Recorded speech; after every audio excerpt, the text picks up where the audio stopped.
দাঁড়ান, আপনি কি করছেন? ভিডিও করছি, ভিডিও আপনি করতে পারেন না? একদম পারি। না, পারেন না। পাবলিক রাইট আছে ভিডিও করা।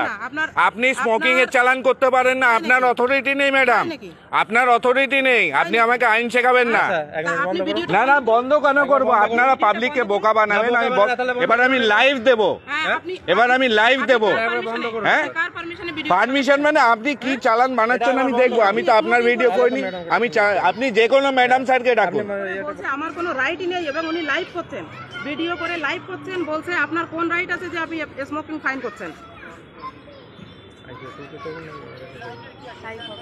এবং বলুন জাজের কাছে যেতে রাজি আছেন? উনি অ্যারেস্ট হতেও রাজি আছেন? ছাড়া কারো রাইটই নেই এবং ম্যাজিস্ট্রেটের না, এটা বলেনি। ফাইনই দেবে না। উনি বলছে একমাত্র ম্যাজিস্ট্রেটের এবং প্যাসেঞ্জারকে সেই ভুল, মানে উনি হচ্ছে মেসেজ দিচ্ছেন যে ট্রেনে যদি কেউ কখনো আপনাকে ফাইন করে আপনি বলবেন ম্যাজিস্ট্রেটের কাছে ছাড়া ফাইন করবই না। স্মোকিং ফাইন, পুরো কথা বলুন। ঠিক আছে, উনি তো বলেছি, পুরো কথা বলুন। আপনি আরপিএফ এর ধমকি দেখাতে পারেন না। আরপিএফ এর ধমকি আমি দেখাইনি। আপনার পুরোটা আবার লাইভ যাচ্ছে, আপনি শুনুন, আবার লোকের কাছে লাইভ যাচ্ছে। উনি এখানে রীতিমতো লাইভই করছেন, উনি ভিডিওতে রীতিমতো লাইভ করছেন।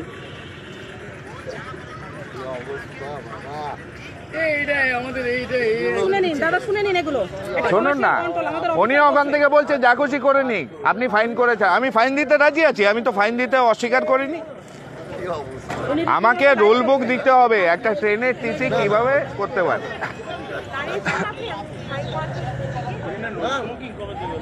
ওই যে ওনাকে বলা হচ্ছে, আরো অনেককে আপনারাই দেখেছেন ম্যাডাম। এবার ওই মেয়েটিকেও আমি, এই ভিডিও হয়তো একটু আগের হবে। আপনারা দেখলেন কলকাতার যে দমদম, সেই দমদম রেল স্টেশনের ঘটনা। এবং আমি এটা জানি না যে উনি যেটা বললেন যে স্মোকিং করার জন্য, এবার স্মোকিং উনি ট্রেনে করেছেন কি সেই প্ল্যাটফর্মে, কিন্তু আমি আপনাদের এই ভিডিও দেখাচ্ছি বা শোনাচ্ছি এই কারণে যে আপনাদের সাধারণ মানুষের, আমার ইউটিউব চ্যানেলে যারা আমার প্রতিবেদন দেখেন তাদেরকে আরও সজাগ এবং আপনাদের অধিকার সম্বন্ধে আরও বোঝার জন্য। কারণ যিনি ভিডিও করছেন উনি বললেন যে আপনি আমাকে আইন শেখাবেন না, এবং ভদ্রলোকের কথা শুনলেই বোঝা যায় তিনি অনেক শিক্ষিত এবং আইন সম্বন্ধে খুব ভালো জানেন। কিন্তু আমি এখানে বলতে চাই যে তার মানে এটা না কিন্তু যে তিনি হয়তো একজন উকিল, এরকমটা নয়। কারণ তিনি লেখাপড়া শিখেই আইন সম্বন্ধে জেনেছেন, যার ফলে নিজের অধিকার সম্বন্ধে জেনেছেন। জানার ফলে কিন্তু এত পরিষ্কারভাবে যিনি ফাইন করছেন ওনার সাথে কথা বলছেন, এবং উনি বলছেন মহিলা যে কার পারমিশনে ভিডিও করেছেন। এবার ভদ্রলোক বলছে যে পারমিশন লাগে না, আমাকে আইন শেখাবেন না, আমি ভিডিও করতে পারি ভদ্রতার সহিত, এবং আমি আপনার ভিডিও করছি না, আপনি আমাকে ফাইন করছেন, সেই ফাইনের ভিডিওটাই আমি করছি। তৎক্ষণাৎ কিন্তু সেই মহিলা ওনার উপরে যিনি আছেন হয়তো ওনাকে ফোন লাগিয়েছেন। যে ওনাকে ফোন লাগানোর পরে যেটা রিপ্লাই আসলো যে উনি যা করার করে নিক, মানে যিনি ভিডিও করছেন ওনার কথা বললো, উনি যা করার করে নিক, আপনি আপনার মতো ফাইন করে দিন। ভদ্রলোকও বলল যে না আমি ফাইন দেব না, এটা তো বলিনি, আমি ফাইন দেব। তো এখানে পয়েন্ট হচ্ছে যে মহিলা যিনি ঊর্ধ্বতন কর্তৃপক্ষকে ফোন করলেন তিনি কিন্তু ওনাকে বলেননি যে আপনি পুলিশ ডাকুন বা আপনার সাথে অন্যায় হচ্ছে, আপনার ভিডিও কেউ করছে বা আপনি ফাইন করছেন সেটারও ভিডিও কেউ করছে। এটা হচ্ছে পয়েন্ট। তার মানে আপনাদের সাথে যদি কোনো অন্যায় হয়ে থাকে আপনারা ভিডিও করতে পারেন, এটা আপনাদের মৌলিক অধিকার। আবার নতুন ভারতবর্ষে যেটা বিএনএস আইন হয়েছে, সে আইনের মাধ্যমে এই যে সোশ্যাল মিডিয়া, এই যে ভিডিও, এই ভিডিওকেও কিন্তু প্রুফ হিসাবে গণ্য করা হয়।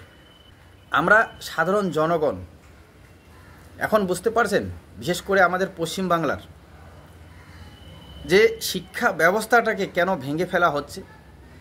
চারিদিকে আমরা শুনছি যে এই শিক্ষা ব্যবস্থা, সরকারি শিক্ষা ব্যবস্থার জন্য শিক্ষামন্ত্রী, রাজ্যের যে মুখ্যমন্ত্রী, বিভিন্ন নেতাদের দেখা যাচ্ছে যে এরা পশ্চিমবঙ্গের সাধারণ মানুষের শিক্ষার জন্য লেগে পড়েছে এবং হাজার হাজার কোটি টাকা এতে খরচা হচ্ছে।